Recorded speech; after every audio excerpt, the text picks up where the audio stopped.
RK நகர் சட்டமன்ற தொகுதி அம்மாவுடைய தொகுதியாக இருந்தது. அம்மா அவர்கள் இருக்கின்ற பொழுது இந்த தொகுதிக்கு எத்தனை திட்டங்கள் கொண்டு வந்து நிறைவேற்றினார்களோ அதே போல் மீண்டும் அதிமுக ஆட்சி உங்களுடைய மகத்தான ஆதரவின் பேரில் மலரும். அதே போல இந்த ஆர்கே நகர் சட்டமன்ற தொகுதிக்கின்ற மக்களுக்கு தேவையான நன்மைகள் முழுமையாக கிடைக்கும். அம்மா இருக்கின்ற பொழுது இந்த மக்களுக்கு ஏழை எளிய குடும்பத்தைச் சேர்ந்த மாணவ மாணவி படிப்பதற்கு காலை மற்றும் அறிவியல் கல்லூரியை கொடுத்தார்கள், தொழில்நுட்ப கல்லூரியை கொடுத்தார்கள். போக்குவரத்து நெரிசல் அதிகமுள்ள இந்த பகுதியை மெட்ரோ ரயில் திட்டத்தின் மூலமாக திட்டத்தை நிறைவேற்றி போக்குவரத்து நெரிசல் குறைப்பதற்காக நடவடிக்கை எடுத்தார்கள்.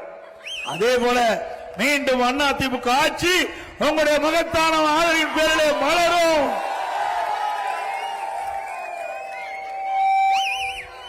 பல்வேறு திட்டங்கள் இந்த தொகுதியிலே தொடரும் என்பதை இந்த நேரத்தில் தெரிவிக்க விரும்புகின்றேன். சிந்திச்சு பாருங்கள், 5 ஆண்டு திராவிட முன்னேற்ற கழக கொடுமையான ஆட்சியே மக்களுக்கு என்ன நன்மை கிடைத்தது?